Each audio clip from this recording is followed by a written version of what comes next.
After months of work, Cinderella Castle has finally been completed. And one of Disney World's most beloved attractions, Big Thunder Mountain Railroad, is finally back in action. Today we're taking a look at everything that's new, what has changed, and why these updates are a huge deal for Disney fans. Stay tuned. Let's start with the iconic Walt Disney World Cinderella Castle.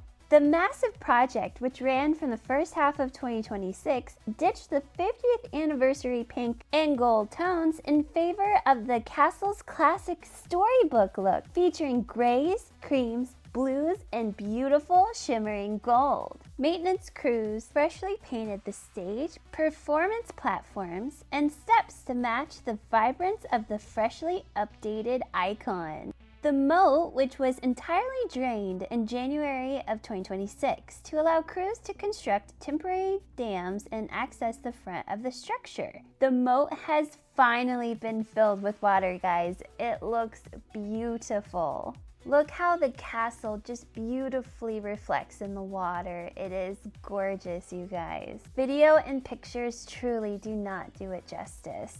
Whether you're walking down Main Street or watching Happily Ever After, or just simply snapping that perfect family photo, the castle has never looked better. But for some people, the biggest excitement might just be happening over in Frontierland. Let's check it out. That's right, guys. Big Thunder Mountain is finally open after being closed for a major refurbishment since early 2025. Guests have noticed a smoother track, refreshed scenery, and enhanced lighting effects, and an updated rainbow cavern. Disney has really focused on preserving everything fans love while making the experience feel brand new. The queue and surrounding area have also received updates, making Frontierland feel refreshed as Disney continues preparing for even bigger expansion projects. Disney is building a massive Cars-themed area called Piston Peak. You can actually see the construction happening right now, right from Big Thunder Mountain's queue. The new Cars Land, Piston Peak, will feature two major rides, an off-road rally race similar to Radiator Spring Racers, and a family-friendly attraction. The theming will take inspiration from the U.S. national parks, like the Rocky Mountains, and will feature mountain structures, a waterfall, and barrel bridges, paying homage to the former Tom Sawyer Island. Disney has not announced an official opening date for the new Cars Land known as Piston Peak. Industry experts and park analysts are projecting an opening window between 2028 and 2029, but we will just have to wait and see. Let's take a look at Big Thunder Mountain's updates and why it's a big deal for Disney fans. The height requirement has dropped, you guys. Thanks to the entirely new trains with updated seats and restraints, the height requirement dropped to 38 inches. Before, you had to be at least 40 inches tall to ride. This is going to be super exciting for those littles out there that have been dying to ride this coaster. The entire mountain and surrounding structures in Frontierland have received that fresh coat of paint. New lighting effects and auto design have been restored to sound and look sharper and more immersive than ever. I would love to hear what you guys think of the new refreshed wildest ride in the wilderness in the comments down below. I know a lot of us Disney fans are mixed on the new refurbished Big Thunder Mountain Railroad. While many of us praise the stunning new effects and comfortable ride, longtime fans miss the bumpy, erratic thrills that defined its classic wildest ride in the wilderness persona. Some riders feel the newfound smoothness has sucked the wild out of the ride. A lot of Disney fans are saying that it actually feels slower and less intense than it used to be. And other fans are stoked about the ride and find that it's new and exciting and it's just as magical and wild as it was before. So I will let you be the judge. I know I had a wild time. All jokes aside, I thoroughly enjoyed it. I loved the refresh look. It was just magical. The new lighting effects, the soundtrack, everything had me absolutely immersed. I think I wrote it probably about 5 times. I waited in that line forever, but it really was truly fun. I had one more surprise for you guys. Buzz Lightyear's Space Ranger Spin in Tomorrowland at Magic Kingdom is officially open.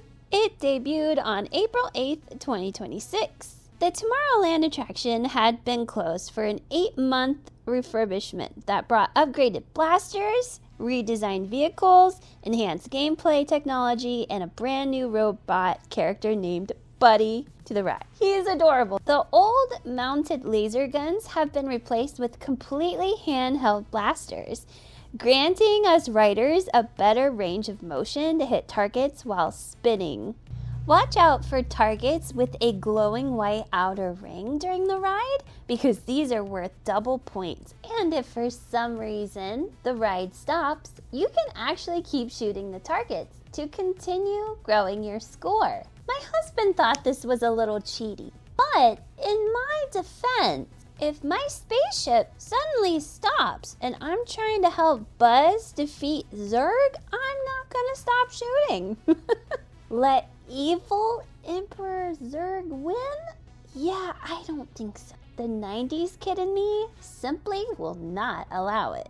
Another great tip, if you want a high score, when you reach the tunnel scene featuring Emperor Zurg, focus entirely on the illuminated targets on the bottom of Zurg's ship and the flying drones for massive point payouts. I would love to hear from you guys. What has been your highest score on Space Ranger Spin? Any of you made the awesome Galactic Hero rank? Please let me know down below. I just got word that Disney's Carousel of Progress is currently closed.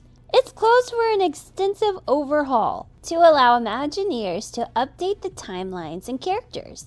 The reimagined attraction is slated to open in 2027. The newly updated version will debut an entire new introductory scene featuring an auto animatronic of Walt Disney himself, modeled after his appearance at the 1964 World's Fair. The 4 main acts will move through newly modernized eras. Act 1 will be the 1960s. The family will gather together in the summer of 1969 to watch the Apollo 11 moon landing. Act 2 is supposedly the 1980s. The scene will take place on Halloween night, 1985. Act 3, the new millennium, the family prepares to ring in the New Year's Eve in 1999 while navigating the early internet and Y2K technology. Act 4, the distant future, an out-of-this-world final inspired by the concept sketches of legendary Disney artist John Hench. I'm not sure if all of you are aware, but this attraction was actually created by Walt Disney for the 1964 New York World's Fair. The attraction originally served as the prime feature of the General Electric Pavilion. It holds the record for the most performances of any stage show in history of American theater. The ride moved to Disneyland in 1967 before finding its permanent home in Florida's Walt Disney World in 1975. I do have good news. Yes, the iconic Sherman Brothers song, "There's a Great Big Beautiful Tomorrow," will be kept for the updated show. I am excited for the animatronic of Walt, but I am kind of sad because Walt Disney was the creative mastermind and the driving force behind the Carousel of Progress. He conceived the idea, personally designed the show format, and oversaw everything from the script to the animatronics. Walt Disney absolutely loved the Carousel of Progress. It was one of his most deeply personal projects. He was so deeply attached to the attraction that he had his team contractually ensure it would remain operational even after it left the New York World's Fair and moved to Disneyland. But Walt Disney did famously say that Disneyland will never be completed. It will continue to grow as long as there is imagination left in the world. He also described the park as a living, breathing thing that he could constantly develop and add on to. Walt really truly wanted to continue to grow and expand his parks. Walt Disney also famously said about adapting to change. Time and conditions change so rapidly that we must keep our aim constantly focused on the future. This captures his belief in continuous innovation and moving forward rather than dwelling on the past. Even though I 100% agree with Walt Disney, he is truly inspiring. After all, we wouldn't have all of these wonderful things if it wasn't for him, his brother, and the team. But I can't help but wish that instead of updating all of the 4 scenes and completely changing it, I wish that they could have just added on to the Carousel of Progress. That way everything that Walt worked so hard to preserve could have continued on. Finding that happy medium between progress but also preserving Walt's hard work, since he was so passionate about the Carousel of Progress. Don't get me wrong, I am all for moving forward and expanding and the parks becoming bigger and greater and more magical in every way that the great Imagineers can come up with. I just can't help but feel so sad that we're losing what feels like to me a part of Walt Disney himself. But to recap, on the bright side, we are still getting to keep It's a Great Big Beautiful Tomorrow, and we're getting an animatronic of Walt. I wish they actually made an animatronic of Walt sooner, but I'm just glad they did it. So whoever came up with the idea, genius. Thank you. As Disney fans, we thank you from the bottom of our whimsical hearts. Alright guys, thank you so much for watching. I hope that these updates brought you some joy, hopefully not too much sadness. If you like this video, feel free to hit that like button and subscribe. And stay tuned for more tips and tricks to save you time and money on your next Disney World vacation and more park updates. Thanks so much again for watching and have a great day. I'll see you on Main Street. Bye!